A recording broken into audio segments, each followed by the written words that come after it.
Yes, जय Hind all of you बच्चा party of class 9 students. तो आज हम अपने सामने बात करने वाले हैं मैथ्स का चैप्टर नंबर 7 की। बहुत ईजी एंड आसान वे में करने वाले, मज़ा आने वाला है। समझ में आ गया? वन शॉट के अंदर हम पूरा ये चैप्टर जो है रिवीजन कवर अप करने वाले हैं। तो सबसे पहले मैं आपको बता देता हूँ कि जो ट्राइंगल्स के बारे में इस चैप्टर के अंदर हम क्या पढ़ने वाले हैं। तो सुनना इधर ध्यान से। देखो, सबसे पहले हम इसमें बात करेंगे कॉन्ग्रुएंसी की। किसकी बात करेंगे? कॉन्ग्रुएंसी। कॉन्ग्रुएंसी क्या होती है? लेकिन कॉन्ग्रुएंसी समझाने से पहले मैं आपको समझा देता हूँ सिमिलरिटी। समझ में आ रहा है ना? सबसे पहले मैं आपको क्या समझाना चाहता हूँ? सिमिलरिटी। एक वर्ड होता है सिमिलरिटी। मुझे बताओ, मैं सिमिलर ऑब्जेक्ट से किसको बोलूँगा? अगर कोई ऑब्जेक्ट कैसा हो? सेम हो। कैसा हो? सेम हो। तो वो ऑब्जेक्ट कैसे होंगे? सेम हो। तो वो ऑब्जेक्ट कैसे होंगे? सिमिलर होंगे। जैसे कि मैंने बोला, एक छोटा ट्राइंगल और एक बड़ा ट्राइंगल। क्या ये दोनों ट्राइंगल सिमिलर है? यस। आप बोलोगे सर सेम दिख रहा है, सिमिलर है। फॉर एग्जाम्पल के लिए मैं कोई 2 फोन्स ले लूँ या मैं कुछ 2 मार्कर्स, जैसे मैंने मान लिया मैं ले लूँ this marker is the similar to this marker, क्योंकि दोनों मार्कर की शेप सेम है। क्या सेम है? शेप। और सेम क्या होगी? उसकी शेप होगी। ठीक है, बट साइज सेम हो या ना हो, वो क्या होंगे? सिमिलर होंगे। जैसे मैंने एक छोटा भी रेक्टेंगल बना दिया और मैंने कोई बिग रेक्टेंगल बना दिया, तो हम क्या कहेंगे? बोथ आर रेक्टेंगल, मतलब दोनों कैसे हैं? सिमिलर हैं। कैसे हैं? सिमिलर। तो ये होती है आपकी सिमिलर ऑब्जेक्ट्स होती है। सेम मैं बात करूं कॉन्ग्रुएंसी की, तो कॉन्ग्रुएंसी क्या होती है? कॉन्ग्रुएंसी होती है बच्चा पार्टी, जो ऐसे टू ऑब्जेक्ट्स जिनकी मतलब क्या बोलूँ, मतलब जो सिमिलर तो होंगे ही, लेकिन जो एग्जैक्ट सेम होंगे, यानी उनके शेप एंड साइज दोनों सेम होंगी। यहाँ पे size may and may not be exact या फिक्स। सिमिलरिटी के अंदर मैं क्या बोल रहा हूँ? साइज फिक्स हो भी सकती है और नहीं भी। आप सोचो, एक व्यक्ति छोटा एक बड़ा और दोनों व्यक्ति थोड़ा हेल्दी है, तो मतलब थोड़े बहुत ज़्यादा एकदम ठीक है, तो हम क्या कहेंगे उनको कि यार दोनों इंसान मोटे, मतलब दोनों सिमिलर हैं, दोनों सेम लगते हो आप, तो ऐसा बोलते हैं ना। जबकि वो एग्जैक्टली सेम नहीं है, यानी वो सिमिलर्स है। लेकिन अगर कोई चीज़ एकदम सेम है, एग्जैक्टली सेम है, क्या बोल रहा हूँ? Exactly same, shape and size both are exactly same। तो कोई भी दो ऑब्जेक्ट कैसे हो जाएंगे? कॉन्ग्रुएंट हो जाएंगे। एग्जाम्पल बता देता हूँ आपको इसके। एग्जाम्पल एग्जाम में आते हैं फोटोग्राफ्स। आपको पता है, जब हम फोटो खिंचाते हैं तो एक ही साइज का फोटोग्राफ, जब हम एक फोटो खिंचाते हैं, पासपोर्ट साइज का मान लो आप, और उसके बहुत सारी क्लिप्स होती हैं, बहुत सारे उसके पार्ट्स होते हैं, तो आप देखते हो कि एक बड़ी प्रिंट आउट जब हम निकलवाते हैं, यानी कि बहुत सारे प्रिंट आउट्स निकलवाते हैं एक ही फोटो के कॉपी करके, तो वो सारे फोटोग्राफ्स को आप जब कट करके एक के ऊपर एक रखोगे तो क्या हो जाएंगे? ओवरलेप। और जो चीज़ें ओवरलेप हो जाती है ना, वो हमेशा कॉन्ग्रुएंस होती है, यानी इट कैन बी ओवरलेप। ये क्या हो सकती है? ओवरलेप हो सकती है। और जब आप इनको ओवरलेप करोगे ना, तो दूसरी चीज़ छिप जाएगी एकदम। जैसे कि ये मेरे 2 हैंड्स हैं ना, ये भी क्या है? कॉन्ग्रुएंट है, क्योंकि जब एक हैंड के ऊपर दूसरा हैंड रखूंगा और मैं यूँ करूँगा, तो you can not identify that one hand is back on my hand, कि वन हैंड जो है वो बैक साइड है मेरे हैंड के, क्योंकि ये कॉन्ग्रुएंट है, सेम साइज का। अगर ये थोड़ा बड़ा होता है, थोड़ा छोटा होता है, ऐसे होता, तो आपको पता नहीं चलता, आपको लगता है कि सर सिमिलर तो है, दोनों हैंड है, लेकिन ये कॉन्ग्रुएंस नहीं है। समझ में आ रहा है ना? तो मुझे एक चीज़ बताओ, फोटोग्राफ्स कॉन्ग्रुएंस होंगे ना, जब मैं बात कर रहा हूँ पासपोर्ट साइज के सेम फोटोग्राफ से जो कट करके रखे गए हैं, ठीक है। लेकिन एक पोस्ट कार्ड समझते हो? पोस्ट कार्ड फोटोग्राफ होता है, बड़ा साइज वाला होता है, जो हम फ्रेम वगैरह में लगाते हैं, और एक मैंने मान लिया पासपोर्ट। ये दोनों कॉन्ग्रुएंट नहीं है, जबकि ये दोनों सिमिलर हो सकते हैं। ये सिमिलर हो सकते हैं, लेकिन ये दोनों कॉन्ग्रुएंट नहीं है। जैसे मान लिया आप कभी व्हाट्सएप पे डीपी लगाते हो ना, व्हाट्सएप पे आपने डीपी लगाई, यानी फोटो लगाया अपना अच्छा वाला। अब व्हाट्सएप पे जो रेशियो का साइज होता है ना वो होता है 1/1, 1:1 का साइज होता है। लेकिन अगर वहीं पे कहीं आपको स्टेटस वगैरह लगाना है तो वहाँ साइज होता है आपका 9/16। कितना होता है? 9/16। जैसे मानो ये आपका फ़ोन है और ये फ़ोन की ये वाली जो लेंथ होती है ना ये 16 होती है और ये 9 होती है, तो ये रेशियो होता है 9:16 का, यानी लेंथ रेशियो विड्थ का। ठीक है, अब आप देखोगे तो 9 उसकी लेंथ है, 16 उसकी विड्थ है, यानी इस साइज का फोटो हमारे पास स्टेटस लगता है। अब आप सेम फोटो को 1:1 को अगर 9:16 में कन्वर्ट कर दो, कैसे कन्वर्ट करेंगे? 1:1 का फोटो एकदम स्क्वायर शेप का होगा, स्क्वायर शेप का होगा। अगर आप इसको 9:16 बनाओगे तो उसको आप थोड़ा इतना बड़ा हो जाएगा, ये इतना बड़ा हो जाएगा, तो इसके नीचे आप क्या करोगे? कुछ ना कुछ बैकग्राउंड कर दोगे, या आप इसको सेंटर कर दोगे। इसको सेंटर कर दोगे तो आपका फोटो है वो इस तरह का दिखेगा, और यहाँ पे कोई बैकग्राउंड डाल दो या यहाँ पर कोई टेक्स्ट राइट कर दो, जैसे कि हम लोग शॉर्ट्स वीडियोज़ में करते रहते हैं। समझ में आ रहा है ना? तो ये जो होता है ना ये आपके सिमिलर होते हैं, कॉन्ग्रुएंट नहीं है, क्योंकि इनकी क्या है? साइज जो है डिफरेंट है। शेप सेम है, दोनों शेप सेम है, रेक्टेंगल है, लेकिन वो साइज क्या है? डिफरेंट है। अब मैंने बोला 2 सर्कल हैं जो कि 5 रेडियस के हैं, दोनों कैसे होंगे? कॉन्ग्रुएंट। तो कॉन्ग्रुएंट की सिंपल सी बात हो गई, जो ओवरलैप हो जाता है वो कॉन्ग्रुएंट होता है। लेकिन हम इस चैप्टर में किसकी बात करेंगे? ट्राइंगल्स की, यानी कॉन्ग्रुएंसी एंड ट्राइंगल्स की बात करेंगे। तो इतनी सी चीज़ क्लियर की कॉन्ग्रुएंसी क्या होती है, 2 चीज़ें ध्यान रखनी है, exactly same and same shape and same size, exactly and fix होना चाहिए।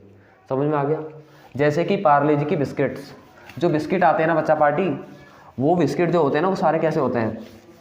कॉन्ग्रुएंट होते हैं, क्योंकि जब आप एक के ऊपर एक बिस्किट रखते हो ना वो सेम साइज के होते हैं और सेम शेप होती है। कोई भी बिस्किट आप मान सकते हो। समझ में आ रहा है ना? और जैसे मैं एक एग्जांपल और ले लूँ, मैंने एक एग्जांपल ले लिया, जैसे कि स्टूडेंट्स की जो यूनिफॉर्म है सेम साइज के एक जगह रखे रहते हैं, वो सेम साइज के जो पर्टिकुलर रखे हुए हैं वो क्या है? वो कॉन्ग्रुएंट है। लेकिन 16 ईयर्स के बच्चों की यूनिफॉर्म और एक साइड रखिए 20 ईयर्स के बच्चों की यूनिफॉर्म, तो 16 और 20 ईयर्स के बच्चों की यूनिफॉर्म सिमिलर तो है but they are not congruent. अब तो फिक्स हो गया ना टॉपिक, कॉन्सेप्ट। अब आ जाइए आप किसे ट्राइंगल क्या होता है, ट्राइंगल के बारे में कुछ इंपॉर्टेंट बातें बता देता हूँ, कुछ अच्छी बातें बता देता हूँ। ट्राई मीन्स ट्रू मीन्स होता है 3, और एंगल आप जानती हो, एंगल मतलब एंगल ये वाला साइन होता है एंगल का। यानी ट्राइंगल क्या होता है? What is the triangle? तो ट्राइंगल में आप लिखोगे 3 एंगल्स। कितने एंगल्स होते हैं? 3 एंगल्स होते हैं ट्राइंगल के अंदर। 3 ही क्या होते हैं? वर्टेक्स। 3 ही क्या होती हैं? वर्टेक्सेस। एंड 3 ही क्या होते हैं उसके अंदर? 3 ही क्या होती हैं? साइड्स होती हैं। और ट्राइंगल की डेफिनेशन क्या है? A figure which is enclosed by 3 sides. ऐसा फिगर जो क्या, ऐसा क्लोज फिगर, क्योंकि ये कैसा फिगर है? क्लोज, जिसके बाहर निकलने का कोई रास्ता ना हो, यानी आप इसके अंदर चले जाओ तो उसको बाहर निकलने का कोई रास्ता नहीं है, सारी तरफ बाउंड्री, तीनों तरफ बाउंड्री है। तो ये क्या है आपका? ट्राइंगल। इसको कोई भी नाम दे दो, ABC, वेयर A,B,C क्या है? वर्टिसेस। ये क्या है? वर्टिसेस या वर्टेक्सेस, कुछ भी मान सकते हो। तो मैं इसके ब्रैकेट में यही लिख देता हूँ, ABC तो हो गई वर्टेक्सेस आपकी, और एंगल क्या हो गया आपका? Angle A, angle B, angle C। ये आप मान सकते हो इजी पीजीली, ये आपको आता है। और साइड्स क्या हो गई? एक तो साइड हो गई AB, एक साइड हो गई आपकी BC, और एक साइड हो गई आपकी CA बोलूँ या AC बोलूँ, कोई डाउट है क्या? इतनी बात समझ में आ गई ट्राइंगल के? तो ट्राइंगल के 9 एलिमेंट्स होते हैं या एलिमेंट्स होते हैं, 3 एंगल, 3 वर्टेक्स, 3 साइड, इसलिए इसको ट्राइंगल मतलब ट्राई मतलब 3, तीनों चीज़ 3। ये तीनों क्या होते हैं? Angle angle angle. इसको एंगल 1 बोल दूँ, 2 बोल दूँ, 3 बोल दूँ, क्योंकि इट इज नॉट फिक्स कि दोनों एंगल सेम हो। ठीक है ना? और आपको पता है किसी भी ट्राइंगल के तीनों एंगलों का सम 180 होता है, यानी the sum of interior angle of a triangle is 180। किसी भी ट्राइंगल के तीनों एंगल का सम 180 डिग्री होता है। तो ट्राइंगल्स के बारे में आई होप आपको ये चीज़ क्लियर हो गई होगी। अब हम बात करेंगे कॉन्ग्रुएंसी किसके अंदर? ट्राइंगल के अंदर। तो ट्राइंगल के अंदर कॉन्ग्रुएंसी से बात करने से पहले मैं एक चीज़ और डिस्कस कर लेता चाहता हूँ आपसे, टाइप्स ऑफ ट्राइंगल। करें, देखो इधर,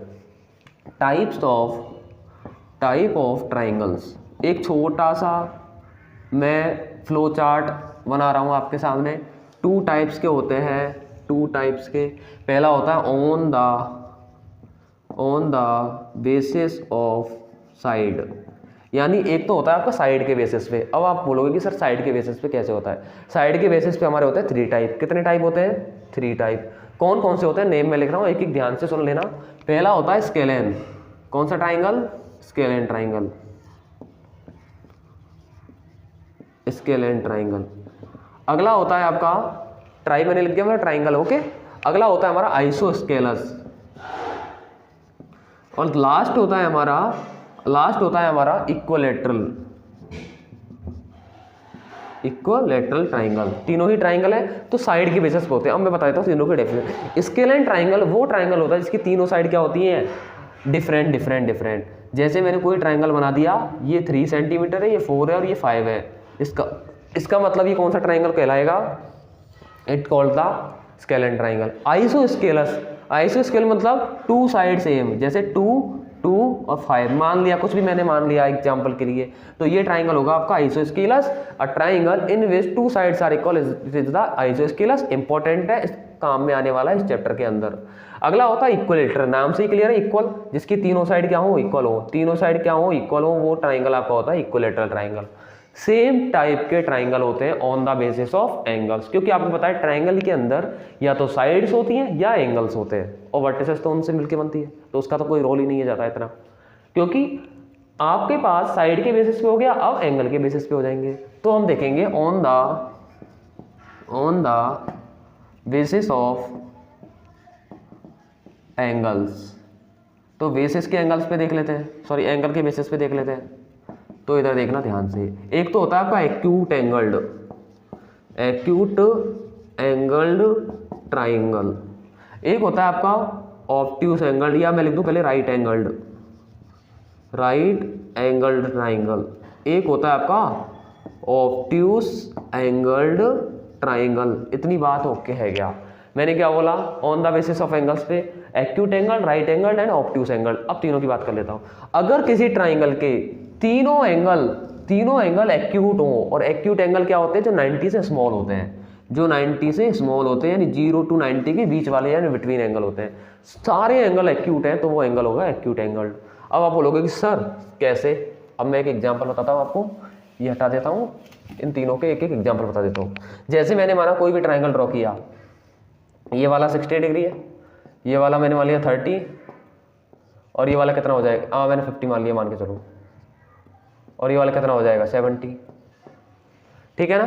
तो ये कैसा एंगल है, कैसा ट्राइंगल है, एक्यूट एंगल है, क्योंकि तीनों एंगल क्या है, 90 से स्मॉल है, और 90 से स्मॉल है। क्या, अब मेरा एक क्वेश्चन है, क्या कोई ऐसा ट्राइंगल पॉसिबल है, क्या कोई ट्राइंगल ऐसा कोई ट्राइंगल पॉसिबल है जिसके 2 एंगल 90 से अबव हो, 90 से ज़्यादा हो?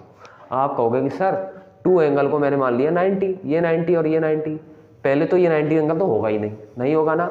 90 एंगल ऐसा होता है, ये 90 और ये 90 जब 2 एंगलों को आप करोगे तो पहली बात तो यह है कि वो ट्राइंगल बनेगा ही नहीं, क्योंकि 90 जाने के लिए आपको यूँ जाना पड़ेगा, और जब आप यूँ जाओगे तो ये एंगल 90 से छोटा हो गया, इसलिए आप जब इसको ड्रॉ करोगे तो स्क्वायर बनेगा, इसलिए ऐसा एंगल पॉसिबल नहीं है। और एक चीज़ मैं बता देता हूँ, अगर 2 एंगल आपने 90 कर दिए ना तो वो हो जाएंगे 180, फिर तीसरा एंगल तो बचा ही नहीं, फिर तो तीसरा एंगल तो पॉसिबल ही नहीं होगा, इसलिए वो ट्राइंगल नहीं होगा। तो कभी भी 2 एंगल 90 डिग्री से ज़्यादा नहीं हो सकते, या 90 भी नहीं हो सकते।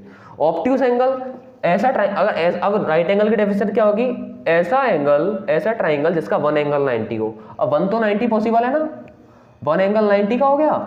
अब ये आप 60 का मान लो, ये आप 30 का मान लो, तीनों का सम 180, या आप इसको 60, इसको 30, या किसी को कुछ भी मान लो, बस 90 से छोटा होना चाहिए। आप इसको 50 मान लो, इसको आप क्या मान लो, इसको भी आप इसको 40 मान लो, तो भी हो जाएगा। अब ऑब्ट्यूस एंगल, ऐसा ट्राइंगल जिसका 1 एंगल ऑब्ट्यूस हो, कोई भी 1 एंगल, तो इसमें भी मैं 1 की बात कर रहा हूँ, इसमें भी मैं 1 की बात कर रहा हूँ, इसमें मैं ऑल की बात कर रहा हूँ, तो जिसमें 1 एंगल ऑब्ट्यूस हो, क्योंकि एक से ज़्यादा ऑब्ट्यूस नहीं हो सकते। मैंने मान लिया ये वाला ऑब्ट्यूस एंगल है क्योंकि खुला हुआ है, मैंने मान लिया 110 का है, और इसको मैंने 60 का मान लिया, तो ये वाला एंगल कितने का होगा बताओ, 10 का। समझ में आ गया? तो ये ट्राइंगल पॉसिबल है, लेकिन आप ऐसा ट्राइंगल नहीं ड्रॉ कर सकते जिसके 2 एंगल ऑब्ट्यूस हो। तो मैंने सिंपल सी बात बताई, टाइप ऑफ ट्राइंगल में on the basis of side, scalene, isosceles and equilateral. नाम से क्लियर है, स्केलेन सब कुछ डिफरेंट, आइसोस्केलस 2 बार ऐसा है मतलब 2 साइड सेम, और इक्विलेटरल मतलब ऑल सेम इक्वल। एक्यूट में एक्यूट एंगल, राइट में एक एंगल 90 या राइट, ऑब्ट्यूस में एक एंगल ऑब्ट्यूस एंगल होगा। अब बात करें कॉन्ग्रुएंसी इन ट्राइंगल्स की, इतना लिखना है तो फटाफट से लिख लीजिए आप जल्दी से। अब मैं बात कर लेता हूं कॉन्ग्रुएंसी इन ट्राइंगल्स। बहुत इंपॉर्टेंट टॉपिक है और ये बेसिक अगर आपने समझ लिया ना तो ये समझो क्वेश्चन चुटकियों में हो जाएंगे, चुटकियों में हो जाएंगे सब कुछ, मतलब एकदम फिक्स कर दूंगा दिमाग में। डोंट वरी, मस्त रहो। समझ में आ रहा है ना? क्लासेज में आ चुके हो तो लाइक कमेंट एंड शेयर कर दीजिए और अपने फ्रेंड्स को भी भेज दीजिए, क्लास स्टार्ट हो चुकी है, ठीक है ना? अब देखना कॉन्ग्रुएंसी इन ट्राइंगल्स, अगला टॉपिक, मेन टॉपिक यही था हमारा, कॉन्ग्रुएंसी इन ट्राइंगल्स। तो सबसे पहले मैंने कॉन्ग्रुएंसी तो आपको बता ही दिया कि सर वो ऑब्जेक्ट्स, ऐसे दो ट्राइंगल्स जो एग्जैक्टली सेम होंगे, टू ट्राइंगल्स होंगे हमारे पास, वो क्या होंगे? एग्जैक्टली सेम होंगे, एग्जैक्टली सेम होंगे। इन किस किस में सेम होंगे? Shape and size, shape and size. लेकिन यहाँ पे आप देखते हैं हमारे पास क्या कंडीशंस होंगी। ट्राइंगल मान लिया मैंने, कोई भी ट्राइंगल है, ये ए बी सी कोई ट्राइंगल है, और एक और ट्राइंगल मैंने मान लिया कोई भी ट्राइंगल पी क्यू आर, ठीक है? ये कॉन्ग्रुएंट कब होंगे? ये कॉन्ग्रुएंट होंगे अगर ए बी जो साइड है वो पी क्यू के इक्वल हो। मैंने क्या बोला? तीनों साइड सेम होंगी, तीनों एंगल सेम होंगे, side all angles and all sides same होंगी, एंगल्स भी सेम होंगे और साइड्स भी सेम होंगी, ठीक है ना? शेप एंड साइज की मैं बात कर रहा हूँ।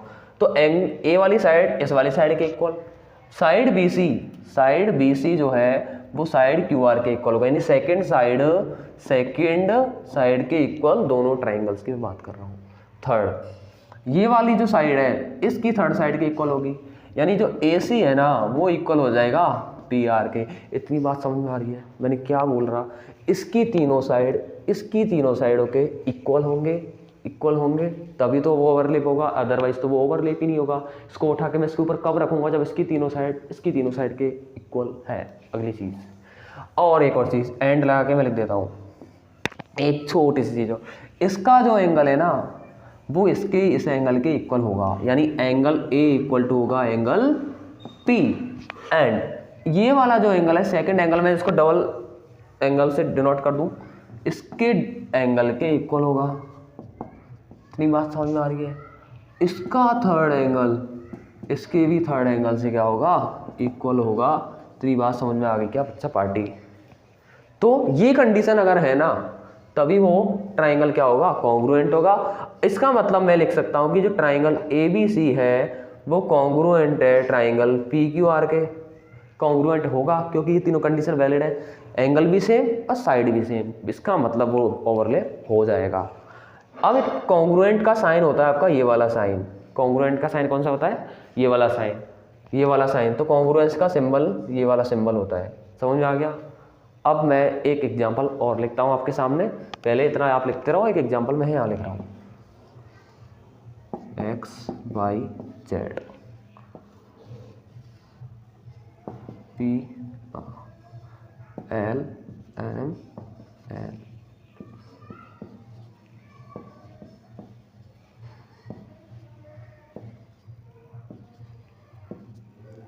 ये मैंने लिख दिया।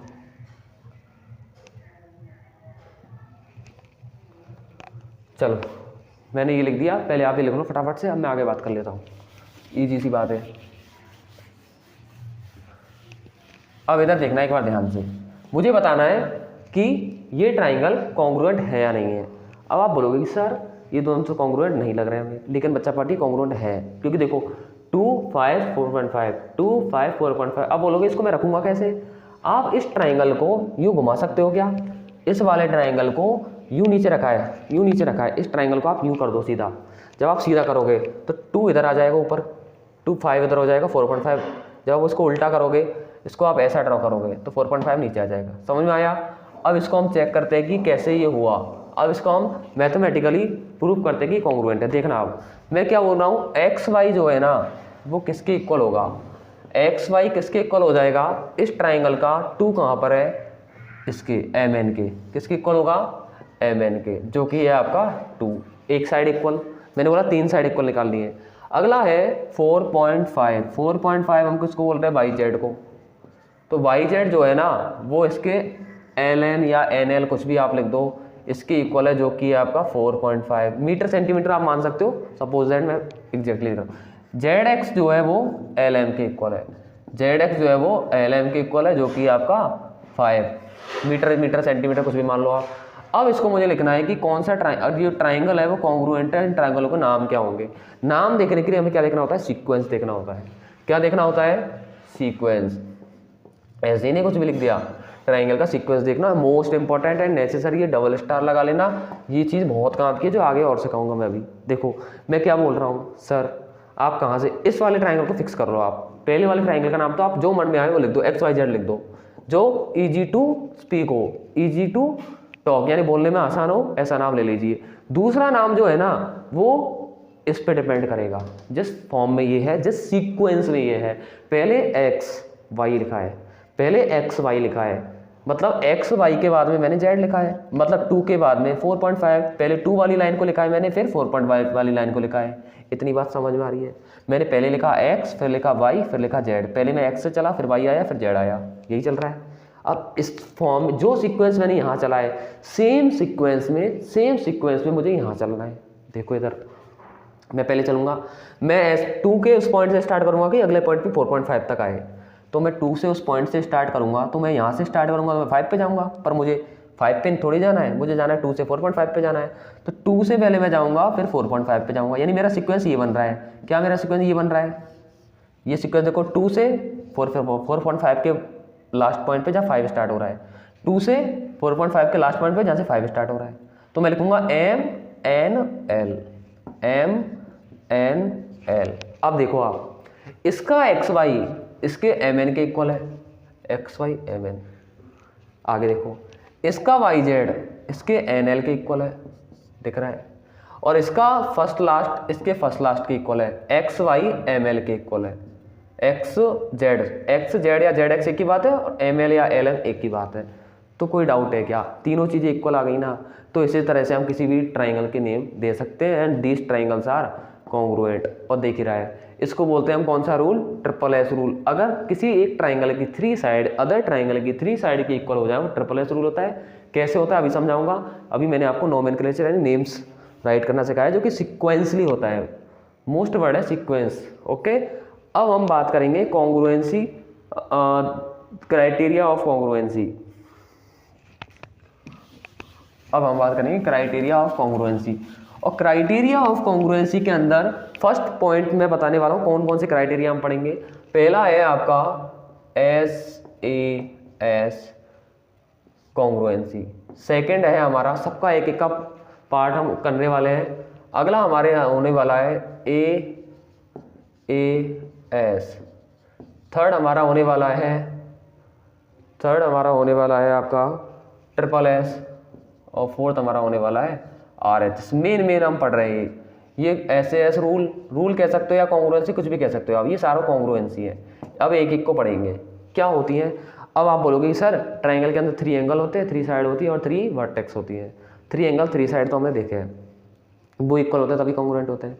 लेकिन ध्यान से सुनना, लेकिन हमें 6 चीज़ की जगह हम ट्राइंगल की कोई 3 चीज़ें इक्वल कर देते हैं ना, तो वो ट्राइंगल कॉन्ग्रुएंट हो जाते हैं। ये ट्राइंगल को कॉन्ग्रुएंट करने की ट्रिक है, इजी कंडीशंस है, क्राइटेरिया है कि ये क्राइटेरिया पॉसिबल होगा तो उसको हम कॉन्ग्रुएंट कह देंगे। फिर ज़्यादा ढूंढने सभी पार्ट्स को इक्वल करने की जरूरत नहीं है। जैसे मान लिया मैंने कोई ट्राइंगल ड्रॉ किया, कोई 2 ट्राइंगल तो मैं ड्रॉ कर ही लेता हूँ क्योंकि उनकी जरूरत तो मुझे पढ़ने ही वाली है। इधर देखो क्वेश्चन यहीं से सॉल्व हो जाएंगे आपसे। पहले मैं बोल रहा हूँ SAS का मतलब होता है साइड एंगल साइड। क्या होता है मीन्स साइड एंगल साइड। मैं पहले एक एक की बात करता चलूंगा आपसे। और ये जो एंगल है ना, मुझे बताओ क्या ये 2 साइड के बीच में आ रहा है, तो इस एंगल को बोलेंगे हम इंक्लूडेड एंगल। कौन सा एंगल, इंक्लूडेड एंगल, क्योंकि ये इंक्लूड हो रहा है 2 साइड्स के बीच में। मतलब मैं कोई 2 साइड लूंगा एक ट्राइंगल की, ये वाली साइड मैंने 4 मान ली, ये वाला मैंने कोई भी एंगल मान लिया, और ये वाला मैंने कोई एक साइड मान ली जो मैंने 5 मान ली, और ये एंगल मान लिया मैंने 60। समझ में आ रहा है पॉइंट। और सेम टू सेम ये मैंने 4 मान लिया, या मैं इसको 4 5 कुछ भी नहीं दे रहा, मैं इसको नाम दे रहा हूँ ABC और इसको नाम दे रहा हूँ XYZ। ठीक है, तो मैं क्या बोल रहा हूँ, ये वाला इसके इक्वल, ये वाला एंगल, ये वाला साइड। ये कंडीशन पॉसिबल होनी चाहिए। मतलब मैं क्या कहना चाह रहा हूँ, फिर से सुनना ध्यान से मैं क्या बोल रहा हूँ। साइड एंगल साइड की कंडीशन क्या कहती है, अगर साइड एंगल साइड हो यानी पहले साइड हो फिर बीच में एंगल आए फिर साइड हो, यानी सीक्वेंस भी यहाँ पे ध्यान रखना है, सीक्वेंस तो मोस्ट इंपॉर्टेंट है। साइड एंगल फिर साइड, लिखा है कुछ ध्यान से, साइड एंगल साइड हो रहा है SAS, यहाँ पे देखो साइड एंगल और फिर साइड, ऐसे मत करना सर पहले साइड ले लो फिर साइड ले लो फिर एंगल यहाँ ले लो, फिर तो वो SSA हो जाएगा, SSA हो जाएगा, जो कि पॉसिबल नहीं है। समझ में आया। अगर आप पहले डबल एंगल लेते हो फिर साइड लेते हो तो एंगल एंगल साइड, वो ये कंडीशन ये होगी, एंगल एंगल और फिर ये वाली साइड। समझ में आ गया पॉइंट। तो बीच वाला हमेशा इंक्लूडेड होता है। तो ये कंडीशन होगी तो ट्राइंगल कैसे हो जाएंगे, कॉन्ग्रुएंट हो जाएंगे। जैसे मैंने मान लिया AB किसके इक्वल है, XY के, BC किसके इक्वल है, YZ के, और एंगल V किसके इक्वल है, एंगल C के। तो हम लिखेंगे बाई SAS कॉन्ग्रुएंसी। कॉन्ग्रुएंसी क्या बोलेगी कि जो ट्राइंगल ABC है वो ट्राइंगल XYZ के क्या है, कॉन्ग्रुएंट है। समझ में आ गया। तो कॉन्ग्रुएंट हम ऐसे प्रूव कर देंगे। अब मुझे बताओ, मेरे पास कंडीशन क्या होती है, तीनों साइड और तीनों एंगल इक्वल होते हैं, 6 कंडीशन होती है ना, 3 साइड इक्वल 3 एंगल इक्वल 6 होती है। लेकिन मैंने कितनी कंडीशन से पता कर लिया, ओनली 3 कंडीशन से। ये क्या है, साइड, ये भी साइड और ये एंगल। जब 2 साइड और 1 एंगल की बात होती है तो SAS होता है, SAS होता है। और आपको दिख ही रहा है साइड एंगल साइड, SAS। समझ में आ गया, SAS दीज आर कॉन्ग्रुएंट। समझ में आ गया पॉइंट, समझ में आ गया। और एक चीज, सीक्वेंस का ध्यान, पहले ये वाली साइड फिर एंगल फिर ये वाली साइड, पहले ये वाली साइड फिर एंगल फिर ये वाली साइड, ऐसे ही नेम को राइट करना है। तो XYZ आ रहा है नेमिंग में। समझ में आ गया। ये होता है आपका SAS रूल, SAS रूल होता है। नेक्स्ट पॉइंट की बात करें AA की, सेम टू सेम AA है। AA का मीन्स होता है एंगल एंगल साइड। अगर एक ट्राइंगल के 2 एंगल और 1 साइड अदर ट्राइंगल के 2 एंगल 1 साइड की इक्वल आ जाए तो वो AA रूल को फॉलो करेंगे, तो वो कॉन्ग्रुएंट हो जाएंगे। तो मैं इनकी हेल्प से 3 चीज़ों को देख के कॉन्ग्रुएंट प्रूव कर रहा हूँ। अब ऐसे ही देखना, मैं 2 ट्राइंगल फिर से ले लेता हूँ, बहुत ही इजी चीज़ है। मैंने 2 ट्राइंगल्स फिर से ले लिए, 2 ट्राइंगल्स मैंने फिर से ले लिए और इनको मैं नाम दे दूँ PQR, इसको नाम दे दूँ मैं MLN, कुछ भी मैं नाम दे सकता हूँ जो मेरा मन करेगा। इधर देखो AAS, मैंने मान लिया 2 एंगल इसके ये हो गए, AA तो हो गया, यानी एंगल एंगल लगातार। आप चाहो यू बना लो, आप चाहो यू बना लो, आप चाहो यू बना लो, कोई भी 2 एंगल लगातार ले लो।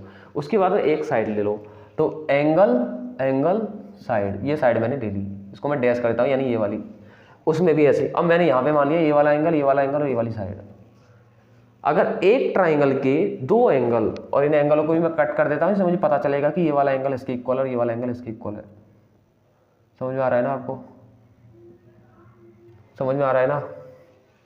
तो मैंने मान लिया यहाँ पे किस साइड को मैंने माना है, ये वाला इसके और ये वाला इसके, ऐसे मैंने मान लिया। कोई डाउट्स है। अब मुझे एक चीज़ बताना कि इसके नेमिंग्स हम कैसे लिखेंगे। मैंने क्या बोला, AA को फॉलो करेंगे, 2 एंगल इसके 2 साइड्स के इक्वल है। पहले मैं लिख देता हूँ, इसका एंगल Q यानी फर्स्ट एंगल इसके एंगल N के इक्वल है, दिख रहा है ना। इसका एंगल -1 इसका एंगल 1 के इक्वल है। अब इसका सेकंड एंगल R जो है P, इसका जो एंगल P है वो इसके किस एंगल के इक्वल है, एक बार देखना। इसका एंगल P डबल कट, इसका एंगल L के इक्वल है। सेम इसका दो एंगल इक्वल हो, एक साइड इक्वल है। इसकी जो साइड QR है वो इस ट्राइंगल की साइड MN के इक्वल है, MN साइड के इक्वल है। अब मैं क्या लिखूंगा, बाई कौन सी कॉन्ग्रुएंसी लग रही है, 2 एंगल और 1 साइड, AAS एंगल फिर साइड। समझ में आ रहा है ना, AAS कॉन्ग्रुएंसी। समझ में आया ना, अभी बताया था। तो मैं बताओ ट्राइंगल के पहले वाले ट्राइंगल का नाम तो मैं रैंडमली कुछ भी लिख सकता हूँ, मैंने PQR ही लिख दिया मान के चलो। अब दूसरे वाले ट्राइंगल का नाम मुझे यहाँ से जज करना है। तो देखो एक बार, पहले मैं क्या किया, P से स्टार्ट किया, फिर मैं Q आया, फिर मैं R आया, यानी मैं सेकंड वाले एंगल से चला फर्स्ट वाले एंगल की तरफ, फिर मैं उस साइड की तरफ चला जो साइड हमें इक्वल दे रखी है। सीक्वेंस समझ में आ गया।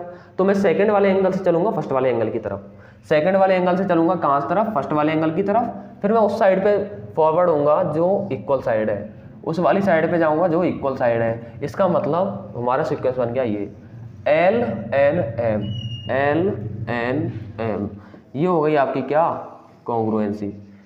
मैंने क्या बोला, कॉन्ग्रुएंसी क्या होती है, ये वाला ट्राइंगल पी क्यू आर जो है इस ट्राइंगल के कॉन्ग्रुएंट तो है, क्योंकि इसके दो एंगल, उसके दो एंगल के इक्वल, इसकी एक वन साइड, इसकी वन साइड इक्वल, ये हो गई हमारी डबल एस कॉन्ग्रुएंसी, क्योंकि ए एस को फॉलो कर रहा है। अब इधर देखो, वापस से फिर से बता देता हूँ, पी क्यू आर मतलब पी फिर क्यू आया फिर आर आए, यानी पहले डबल से आप सिंगल एंगल की तरफ आए, फिर आप उस कॉमन साइड की तरफ आए जो इक्वल हमें दे रखी है।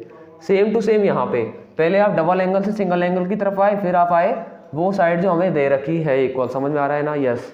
तो ये ट्राइंगल्स कैसे हो जाएंगे, कॉन्ग्रुएंट हमारे हो जाएंगे। इतना इजी है। अब बात करने वाला हूँ मैं ट्रिपल एस कॉन्ग्रुएंसी, जिसको बोला जाता है एस एस एस कॉन्ग्रुएंसी। बहुत इजी पीजीली क्वेश्चन होने वाला है, देखना आप। एस एस एस की मैं बात कर लेता हूँ, बहुत आसान है, सबसे इजी लगती है मुझे तो यही लगती है। देखना आप, अगर एक ट्राइंगल कोई हमारे पास दे रखा है, इसी तरह दूसरा ट्राइंगल हमारे पास दे रखा है, और कुछ भी नहीं करना, सीधा सा है। अगर एक ट्राइंगल की तीनों साइड दूसरे ट्राइंगल की तीनों साइड के इक्वल है तो वो क्या है, ट्रिपल एस को फॉलो करेगा। मैं चलो इसका नाम लिख देता हूँ, मुझे आप बताना।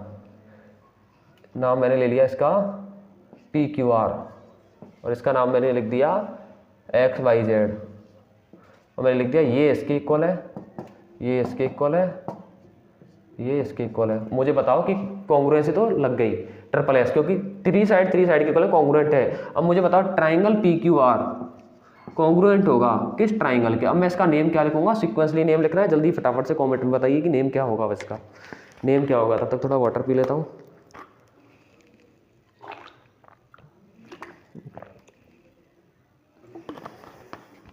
जल्दी से मुझे बताइए कि इसका जो है नेम क्या हो जाएगा। इधर देखना आप, पी क्यू आर की मैं बात कर रहा हूँ। पी पहले मैं सेकंड पार्ट पे चला, क्यू फिर मैं आर पार्ट यानी सिंगल साइड की तरफ गया। पहले मैं डबल साइड पे, डबल जो लाइन है वो जो डबल डॉट वाली लाइन से गया, फिर मैं सिंगल डॉट वाली लाइन पे आया। इतना ओके है ना? सेकंड से फर्स्ट पे आया, फिर मैं थर्ड के पास जा रहा हूँ, थर्ड के एंडिंग पॉइंट पे जा रहा हूँ, स्टार्टिंग पॉइंट पे जा रहा हूँ। इसी तरह मैं सेकंड से स्टार्ट किया ना, मैंने सेकंड से स्टार्ट किया और फिर मैं कहाँ पे गया, फर्स्ट वाली लाइन की तरफ। अब बोलोगे सर इधर से मैं स्टार्ट करूँ तो आप थर्ड की लाइन की तरफ आ रहे हो, तो सेकंड से आप थर्ड जाते हो इधर वाला, लेकिन मैं सेकंड से आ रहा हूँ फिर फर्स्ट की तरफ जा रहा हूँ, फिर थर्ड वाले के एंड पे रुक रहा हूँ, स्टार्टिंग पे। सेकंड से जा रहा हूँ, फर्स्ट की तरफ जा रहा हूँ, सेकंड से फर्स्ट फिर थर्ड, सेकंड से फर्स्ट फिर थर्ड, मतलब Y Z X, Y Z X. समझ में आ गई इतनी बात? ये हो गया ये। अब RHS रूल, अब आपको पता है RHS रूल जो होता है ना, वो लगता है किसमें, राइट एंगल ट्राइंगल में। राइट एंगल ट्राइंगल कैसा होता है, जिसका वन एंगल 90 होता है। अभी अभी बताया था मैंने कि आपको ये ट्राइंगल काम में आने वाला है, ये 90 डिग्री। इतनी बात हो गई राइट एंगल। अब देखो इसमें तीन चीज़ें होती है। R मतलब राइट एंगल, जो कि मैं 90 लिख देता हूँ। H मतलब हाइपोटेनियस, H मतलब हाइपोटेनस, और S मतलब कोई भी वन साइड, या तो ये वाली ले लो या ये वाली ले लो। मैं मान लेता हूँ मैंने ये ले लिया, इन दोनों में से कोई भी वन साइड। अगर किसी एक ट्राइंगल की एक एंगल 90 हो, दूसरे का भी ट्राइंगल का, ये मैंने ट्राइंगल मान के चलो ऐसा बना दिया, ये 90, ठीक है। इसका हाइपोटेनियस इसके हाइपोटेनियस के इक्वल तो होना ही चाहिए, मस्ट है। और इसकी साइड इसकी किसी भी साइड के मैंने मान लिया इसके इक्वल है, और इसका नाम मैं लिख देता हूँ ABC, और इसका नाम मैं लिख देता हूँ RHS ही लिख दिया। अब मुझे बताओ ABC जो ट्राइंगल है, पहले वाले को तो आप फिक्स कर लो, लेकिन दूसरे वाले का नाम पहले याद रख वाले के बेस पे लिखोगे। जो ABC ट्राइंगल है वो किस ट्राइंगल के, और ये राइट एंगल है तो राइट एंगल ट्राइंगल को हम ऐसे डिनोट कर देते हैं। बाकी कोई इफेक्ट नहीं पड़ेगा, एग्जाम रहता नहीं देखते हैं, लेकिन फिर भी सीखो ना आगे एग्जाम जब हम आगे जाएंगे तो परफेक्टनेस एग्जैक्टनेस जब हमारी रहती है ना, तो हम बहुत कुछ अच्छा कर लगाते हैं। यानी कि छोटी छोटी चीज़ों को, जब हम माइनर चीज़ों को, डाउट्स को क्लियर करते हैं ना, तो बहुत मतलब मुझे लगता है कि अच्छी जगह हम पहुँच जाते हैं। यानी मज़ा आता है कि यार मतलब कुछ चीज़ें काम है, ये चीज़ से इतना इम्पैक्ट पड़ रहा है, तो वो चीज़ हमें एक्चुअल में समझ में आती है। ठीक है, तो अब इधर देख रहा हूँ मैथ्स में तो इसका बहुत रोल है सिंबल्स का। तो ABC मतलब क्या हुआ, पहले मैं A चला, फिर मैं 90 वाले एंगल की तरफ गया, फिर मैं C की तरफ गया। समझ में आ रहा है? समझ में आ रहा है। पहले मैं नीचे गया, फिर मैं 90 की तरफ गया, फिर मैं गया, यानी RHS नाम हो जाएगा इसका। समझ में आ गया? सीक्वेंस हमें ध्यान रखना होता है, पहले ही बताया। If you are writing any name of congruency then you have to notice that what is the sequence. आपको नोटिस करना होगा कि सीक्वेंस क्या है। इतना समझ में आ गया? अब मैं कराता हूँ आपके लिए एक दो क्वेश्चंस। अब मैं क्वेश्चंस की बात करूँगा। क्वेश्चंस की बात करूँगा, तब तक 2 मिनट्स के लिए जो पढ़ाया पूरा एक बार देख लीजिए, शॉर्ट में फटाफट से देख लीजिए, पूरा एक बार ओवरव्यू कर लीजिए किस तरह से हमने क्वेश्चंस किए हैं, क्या क्या किया है, मतलब बेसिक पार्ट जो है पूरा कंफर्म डन है या नहीं है। फिर हम क्वेश्चन की बात करते हैं। अब मैं एक आपके सामने क्वेश्चन नंबर 1 लेके आ रहा हूँ, उसको मुझे करके बताना, कॉन्ग्रुएंसी की हेल्प से हम कर डालेंगे। एक मैंने क्वाड्रिलेटरल ड्रॉ कर लिया, एक मैंने क्या ड्रॉ कर लिया, क्वाड्रिलेटरल मैंने ड्रॉ कर लिया। इसको मैंने नेम दे दिया A, B, C और D, और आपको दे रखा है ये वाला इसकी इक्वल है और ये 2 एंगल्स आपको दे रखे हैं, ठीक है ना। क्वेश्चन को लिखना in a quadrilateral, in a quadrilateral ABCD, AC equal to AD and AB bisects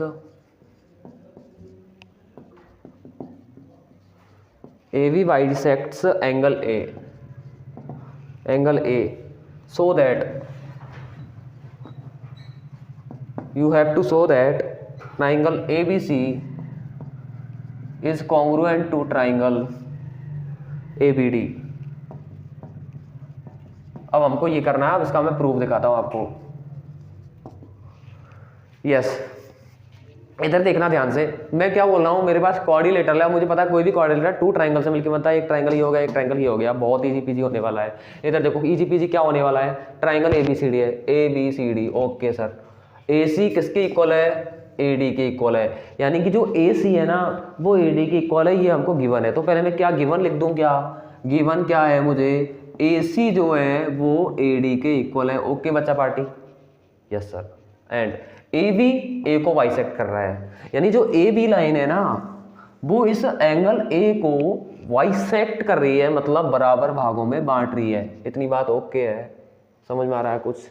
मैंने क्या बोला, AB क्या कर रही है, बाइसेक्ट कर रही है, मतलब बराबर पार्ट्स में डिवाइड कर रही है, बराबर सेक्शंस में डिवाइड कर रही है एंगल A को, यानी पूरे एंगल A को AB इक्वल पार्ट्स में डिवाइड कर रही है बच्चा पार्टी, कर रही है ना, ओके। मतलब मैं लिख सकता हूं क्या, इस एंगल का नाम मैं क्या लिख सकता हूं, एंगल CAB। CAB किस एंगल के इक्वल है, इस वाले एंगल का नाम क्या है, DAB। रीजन क्या लिखोगे, angle AB bisects angle AB bisects angle A। बहुत आसान से क्वेश्चन है, कुछ भी नहीं है अब तो। अब बस अब लिख दो इन ट्राइंगल किस किस ट्राइंगल में मिल रहा हूं, ABC और ABD,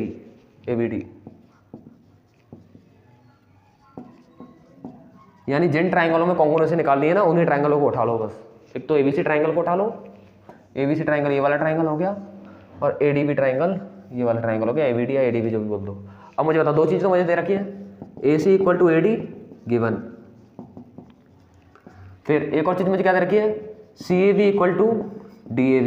ये भी क्या लिख दूँ मैं, AB बाइसेक्स लिख दूँ या मैं गिवन ही लिख देता हूँ, AB बाइसेक्स एंगल ये लिखना चाहिए वैसे आपको, ठीक है ना, AB बाइसेक्स एंगल ये लिख दो, वापस से लिख दो, क्या फर्क पड़ रहा है, वो हमने गिवन में लिखा था, ठीक है ना। और बस एक चीज़ और देखनी है। अब मुझे आप एक चीज़ और बता दो क्या कॉमन है, आप इनके नेम देख लो एक बार, देखो इसके नाम में भी आ रहा है, इसके नाम में भी आ रहा है, इसका मतलब पक्का AB equal to AB equal है, मतलब AB कॉमन साइड है, AB is the common side, AB इस ट्राइंगल में भी आ रहा है, AB इस ट्राइंगल में भी आ रहा है, यानी AB इक्वल टू AB क्या है, कॉमन साइड। अब मुझे ये बता दो बस कि कॉन्ग्रुएंसी कौन सी लग गई इसमें, किस कॉन्ग्रुएंसी की मैं बात कर रहा हूँ, सीक्वेंस देख लेना बस, साइड एंगल साइड, इधर से देख लो, साइड एंगल साइड, यानी SAS कॉन्ग्रुएंसी लग गई, मतलब SAS कॉन्ग्रुएंसी, SAS कॉन्ग्रुएंसी। तो SAS कॉन्ग्रुएंसी से क्या हो जाएंगे, दोनों ट्राइंगल कॉन्ग्रुएंट हो जाएंगे, यानी ABC कॉन्ग्रुएंट हो जाएगा आपके ट्राइंगल ABC। अब इसी सीक्वेंस में आपको पढ़ना है, पहले आप एंगल से गए फर्स्ट वाली लाइन की तरफ और फिर उस साइड की तरफ गए जो इक्वल नहीं है, ऐसे ही आप एंगल से गए उस वाली साइड की तरफ जहाँ एंगल इक्वल नहीं है, ADB, और यहाँ पे भी नाम देखोगे ABD या ADV होगा, ये होगा आपका ADV होगा, ADB नाम, ये आपका ABD नाम, 1 सेकेंड, आप A से लेके B की तरफ गए, फिर उस साइड की तरफ गए जो इक्वल नहीं है। यस, तो सही तो कह रहा हूँ। तो इधर भी जो इक्वल नहीं है, इधर भी इक्वल नहीं, तो ABD ही होगा, ABD ही होगा, इट इज़ राइट। कोई डाउट है ना? नहीं है ना? इजीली लिख लो इसको, बहुत आसान सा क्वेश्चन था। ऐसे ही क्वेश्चन आते हैं एग्जाम में, और कुछ नहीं आता।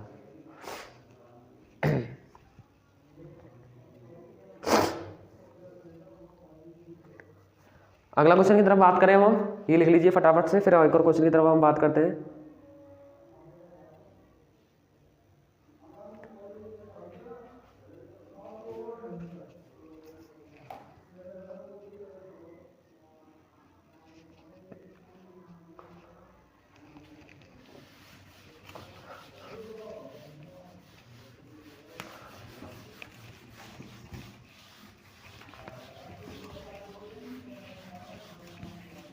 अब मैं नेक्स्ट क्वेश्चन की तरफ बात करने वाला हूँ। क्वेश्चन नंबर 2 मैं ले लेता हूँ आपके सामने, और स्क्रीन में एक डायग्राम ड्रॉ कर देता हूँ। एक ऐसा ऐसा ऐसा, और ये मैंने ड्रॉ कर दिया। ये वाला एंगल 90, ये वाला एंगल भी 90, ये लिखा है ADBC, और ये पॉइंट आई लो कि O लिखा है, यस, और इस पर डैश लगा है। डैश मतलब सिंगल डैश के इक्वल होता है हमेशा। AD and BC are perpendicular to line segment AB so that CD bisects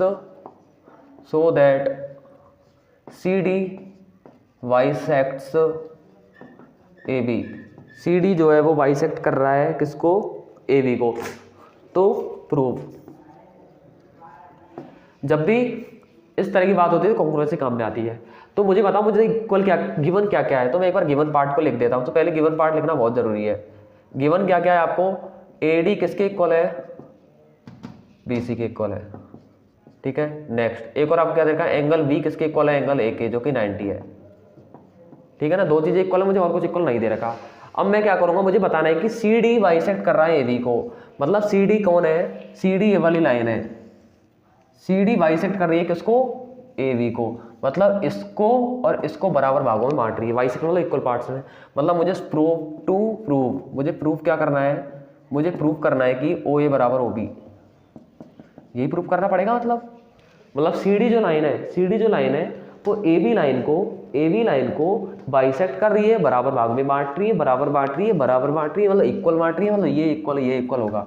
मैंने बोला ये मार्कर को मैं बाइसेक्ट कर रहा हूँ इस लाइन से बाइसेक्ट कर रहा हूँ, मतलब इसके मार्कर को बाइसेक्ट कर रहा हूँ, मार्कर को इक्वल पार्ट्स में डिवाइड कर रहा हूँ, मतलब मार्कर के इधर वाला पार्ट इक्वल होगा, तभी तो बाइसेक्ट कर रहा हूँ। अब देखो, अब मैं लिखूंगा, जब मुझे इसको और इसको दिखाना है तो मैं एक तो इस ट्राइंगल को ले लेता हूँ और एक इस ट्राइंगल को, एक ट्राइंगल 1 ट्राइंगल 2। इस ट्राइंगल का नाम मैं क्या लिख दूँ? DAO in triangle, DAO and triangle. उस ट्राइंगल का नाम क्या लिख दूँ? BCO लिख दूँ, कुछ भी लिख दूँ जो मन करे। तो देखो मुझे बताओ, पहले जो इक्वल है वो लिख देता हूँ, AD इक्वल टू BC, यानी इस ट्राइंगल की AD साइड इस ट्राइंगल की BC के इक्वल है, जो कि गिवन है। लिख दो गिवन।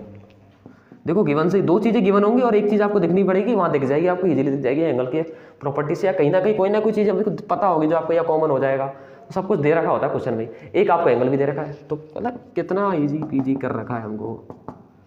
90, एक सेकंड, इसमें A आ रहा है तो A को आप इधर लिखो, B इसमें आ रहा है तो B को आप इधर लिखो, ये भी ध्यान रखना। BC इसमें आ रहा है, कहीं आप BC को इधर लिख दो, AD को इधर लिख दो, ये भी ध्यान रखना होता है।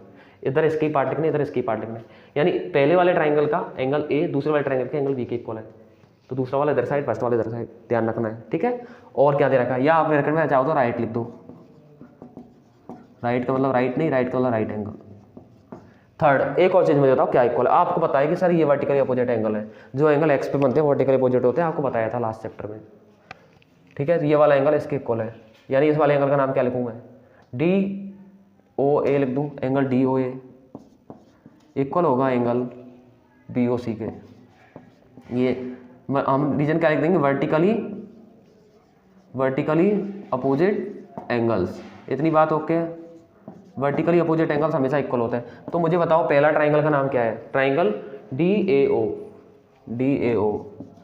दूसरे ट्राइंगल की क्या हो जाएगा? कॉन्ग्रुएंट। और दूसरे ट्राइंगल का नाम मैं क्या लिखूंगा? सिक्वेंसली बताइए। पहले मैंने D पे गया और D से मैं 90 वाले की तरफ चला, मैं C पे जाऊंगा फिर 90 की तरफ चलूंगा, तो मैं CBO लिख सकता हूँ। ये कॉन्ग्रुएंट प्रूफ हो गया। अब जब भी दो चीजें कॉन्ग्रुएंट होती है ना, जब भी दो ट्राइंगल कॉन्ग्रुएंट होते हैं तो उनके करस्पॉन्डिंग पार्ट क्या होते हैं, इक्वल होते हैं। यानी मैं क्या लिख सकता हूँ, YCPCT, यानी congruent corresponding part of congruent triangles. इसको मैं लिख देता हूँ यहाँ पे, corresponding parts two congruent triangles, यानी जो भी करस्पॉन्डिंग पार्ट होते हैं ना कॉन्ग्रुएंट ट्राइंगल्स के, वो इक्वल होते हैं हमेशा। तो CPCT मतलब अगर कोई ट्राइंगल ऐसा है जो ये आ गया, इसका मतलब बाकी की सभी चीज़ें इक्वल होंगी। मैंने अभी बताया था, अगर 3 चीज़ें निकाल ली हमने, यानी सिर्फ कॉन्ग्रुएंसी लग गया रूल। अब इसमें कॉन्ग्रुएंसी रूल कौन सा लगा, आप मुझे बताओ, कौन सा कॉन्ग्रुएंसी रूल लगा? RHS तो नहीं लग रहा, क्योंकि हमारा हाइपोटेन्यूस इक्वल नहीं है, तो इसको मैं बोलूँगा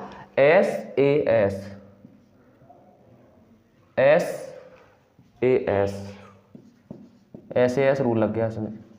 RHS रूल लगता, लेकिन उसमें हाइपोटेन्यूस इक्वल नहीं दे रखी है ना, इसलिए। अब क्या हो जाएगा अगले पॉइंट्स पे, हमारा कॉन्ग्रुएंसी से क्या हो जाएगा, ये वाला एंगल इस वाले एंगल के इक्वल हो जाएगा, सॉरी ये वाली साइड इसके इक्वल हो जाएगी, OA इक्वल टू OB। क्योंकि क्या कहता है कॉन्ग्रुएंसी का रूल, अगर दो ट्राइंगल कॉन्ग्रुएंट हो तो उनके बाकी बचे कुछ पार्ट भी क्या हो जाते हैं, इक्वल हो जाते हैं। यानी जो बच गया OA OB के बराबर हो जाएगा, और एंगल D एंगल C के बराबर हो जाएगा। इतनी चीज़ समझ में आ गई ना? यस। अब नेक्स्ट क्वेश्चन की तरफ बढ़ते हैं। पहले ये लिख लीजिए फटाफट से, एक और क्वेश्चन मैं आपको कराने वाला हूँ इजी सा।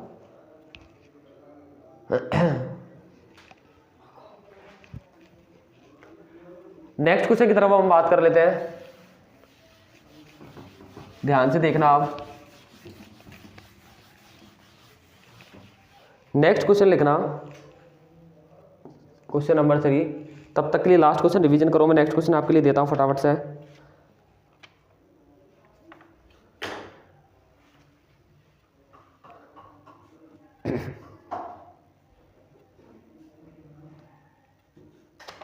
इंपॉर्टेंट क्वेश्चंस की अभी हम बात करने वाले हैं। ये लिखना, कोई एक ट्राइंगल आपको दे रखा है, थोड़ा सा क्वेश्चन आपको हो सकता है कि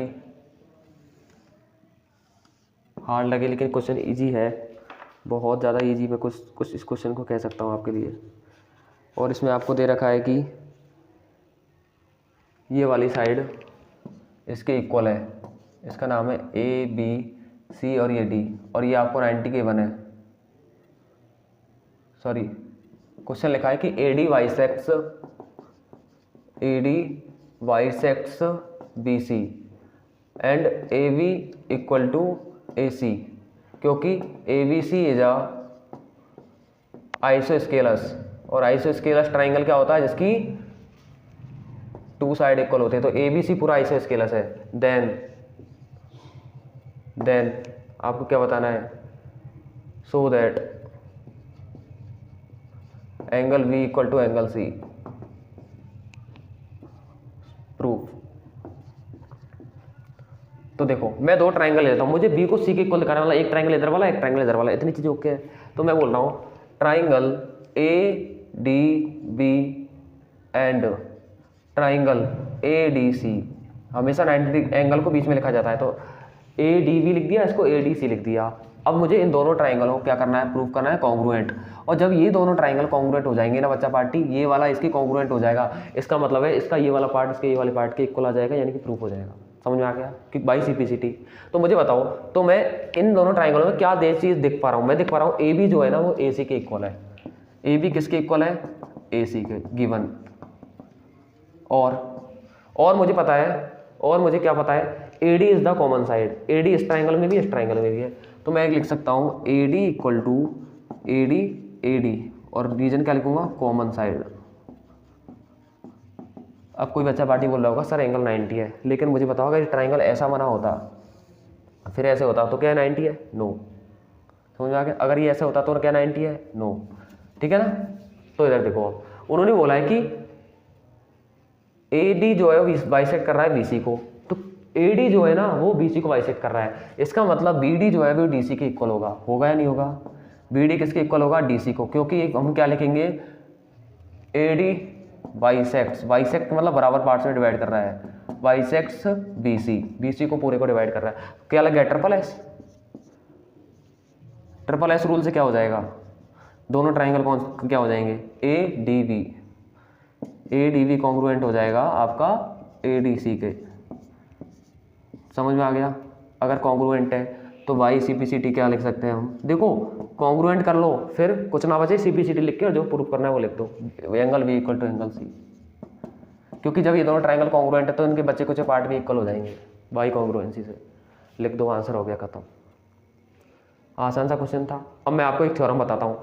जो एंगल्स होते हैं ना, opposite angles to side are the equal, यानी अपोजिट साइड के जो एंगल होते हैं ना वो हमेशा इक्वल होते हैं। इस अपोजिट साइड की ये जो एंगल है, इस अपोजिट साइड के ये जो एंगल है हमेशा इक्वल होते हैं। और ये हमने प्रूव कर लिया कि अगर कोई ट्राइंगल ऐसा है जिसकी टू साइड इक्वल है तो उनके अपोजिट एंगल हमेशा इक्वल होते हैं। ठीक है ना। अब आगे बात करने वाले क्वेश्चन नंबर नेक्स्ट की तरफ। और ईजी पीजीली हमने बहुत सारे क्वेश्चन कर लिए हैं, मतलब इंपॉर्टेंट क्वेश्चन तो कर ही लिए लगभग। अब मैं आपको एक क्वेश्चन दे रहा हूँ जो मुझे आप करके दिखाना, और क्वेश्चन मैं आपको दे देता हूँ। ये ट्राइंगल आपको दे रखा है ए डी सी, ये आपको दे रखा है, ये दे रखा है आपको एंगल ए, सो दैट मैं डायरेक्टली क्वेश्चन लिख रहा हूँ। सो दैट आपको क्या करना है कि angle A D C is right angle, ठीक है ना। और आपको दे क्या रखा है, डैश डैश डैश, यानी ये तीनों साइड से इक्वल है। ठीक है, बहुत ईजी सा तरीका है करने का। चल लो अब क्या बोल रखा है हमको, ए डी सी 90 है। अब देखो मैथ्स में वही बात है, जो दिखता है वही प्रूफ करना होता है। अब इधर देखना, हम प्रूफ इसका लिखते हैं, प्रूफ हम इसका लिखते हैं। तो इधर देखना आप लोग ध्यान से, ए डी सी ट्राइंगल, मैं पहले इस ट्राइंगल में देखता हूँ। इस इक्वल साइड्स के अपोजिट जो एंगल होगा, इस इक्वल साइड का अपोजिट एंगल होगा, ये एंगल हमेशा बराबर होंगे। मैं इसको एक्स लिख दूँ तो इसको भी एक्स लिख दूंगा।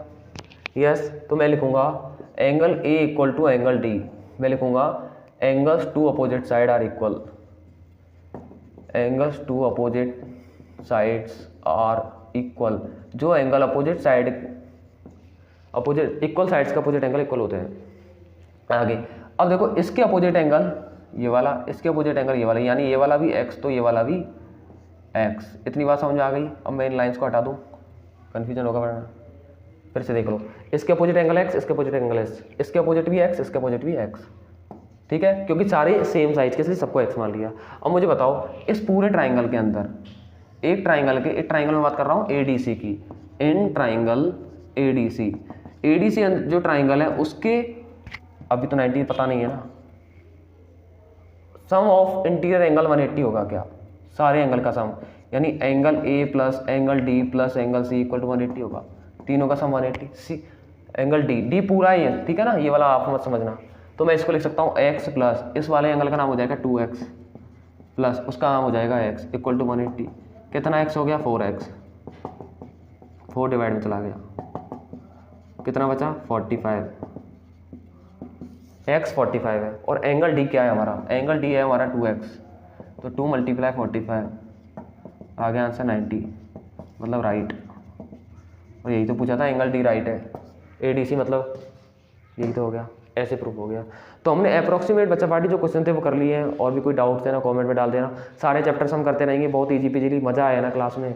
तो आगे क्लास के लिए देखते रहिए। तो आज के लिए बस इतना ही। सी यू, टाटा बाय बाय बच्चा पार्टी, एंड जय हिंद ऑल ऑफ यू।